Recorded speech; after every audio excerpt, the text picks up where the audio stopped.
Okay, part 2, and going in at the first chapter, Shadows Cast by Firelight. They talk about how the Vigil might have started, some hunter lore that you might come across. There's no central archive and place to get this information. You might come across it on one of your characters.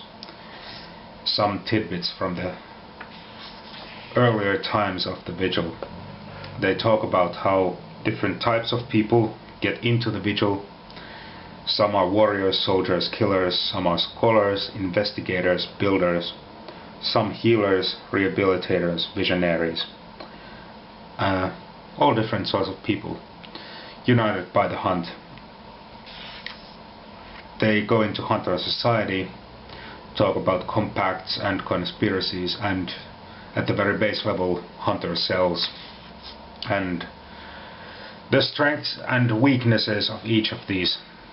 Like, a hunter cell is actually pretty tough to infiltrate, because it's a small group of people that know each other, but a large corporation that has like a secret research and development branch hidden somewhere might be way easier to infiltrate, even if they have resources and great security.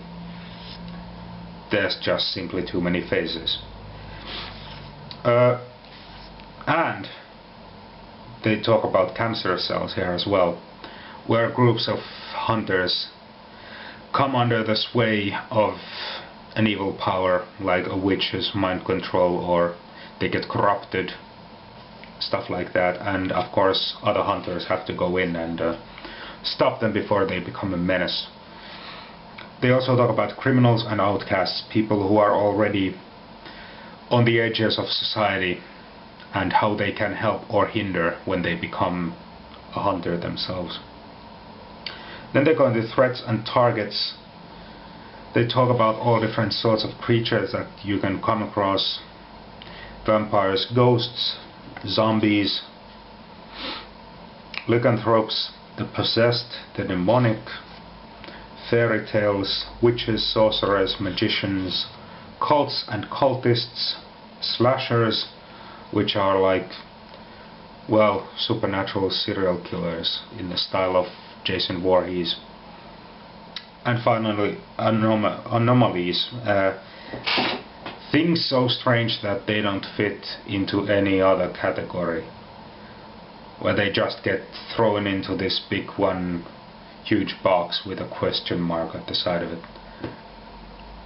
which are my favorites, to create something so alien that the players are a bit thrown off the loop, like, oh, what's this? This is new. How do we deal with it? And of course there are everyday enemies as well. I mean, if they have an investigation going on in some urban area with gangs around, and they hang outside some tower blocks and day in, day out, at some point some gangbangers might come over and start trouble, like, what are you doing here? But that's the first chapter, basic description of the setting and some ideas as well. Chapter 2 is character creation. I'm going to skip some of these pages where it's just like stuff that's gone over in the core book. But yeah, there's the concept of the prelude. How did your character make first contact with the supernatural or the bizarre? And furthermore, how did they become involved with the Vigil? Because this is something that informs your character's actions and their reactions to not just the threats, but to the other hunters as well. Yeah. And one thing that's different here is willpower. There's a neat thing here called risking willpower. Once during a scene, like checking out a suspect's apartment and searching it for clues, or going to a dinner party and keeping a very keen eye on a certain suspect. Once during a session you can risk willpower. This means you spend a willpower point, and if you succeed in the roll, you didn't spend it. In fact, you get one additional point back. And if you risk and you fail, it's not just a fail. It's a big blunder. You make some kind of mistake. And the benefits of risk are you can roll 3 more dice, or you can gain the 9 again benefit, which means that both 10s and 9s are re-rolled. Or the roll is counted an exceptional success on 3 successes rather than 5. Can be handy. And yeah, that's a bit more of a... It works great in play, and it's very helpful. There are some new merits here as well. Professional training is one of them. It's like this, well, your day job, really. But this gives you some... first level is networking, where you get like contacts or stuff like that, like folks you know at the office basically. Then you get breadth of knowledge, continuing education, where certain asset skills become cheaper to buy and stuff like that.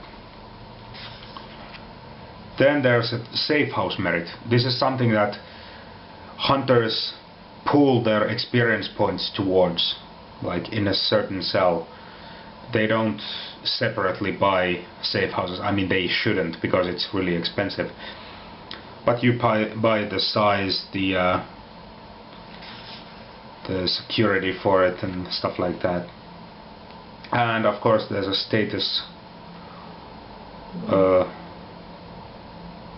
how well off you are with your compact or conspiracy.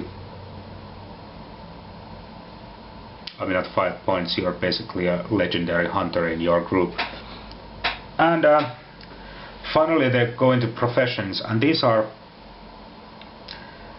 like it says here at the beginning, most hunters don't get paid for killing monsters. The world doesn't work like that.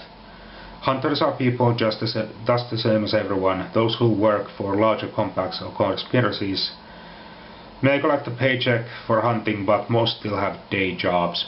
And here we have different groups of those day jobs. Academics, artists, athletes, criminal, cop, detective, engineer, doctor, hacker, hitman, journalist, laborer, occultist, professional, religious leader, scientist, socialite, soldier, technician, and vagrant. So yeah, these all give different asset skills to further enhance your character. And you can change fields as well, and change professions, or have several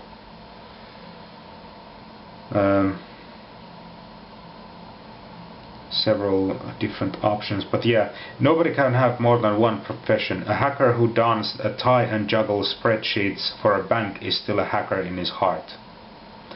His profession may just be what he is, but only one thing defines what he does at a time. And this is important, because this is not just what you do as a day job, it's what you are, what you're most at home with, what you're most suited for, I guess. But yeah, that ends the second chapter. and we're going to end it here and continue in chapter 3.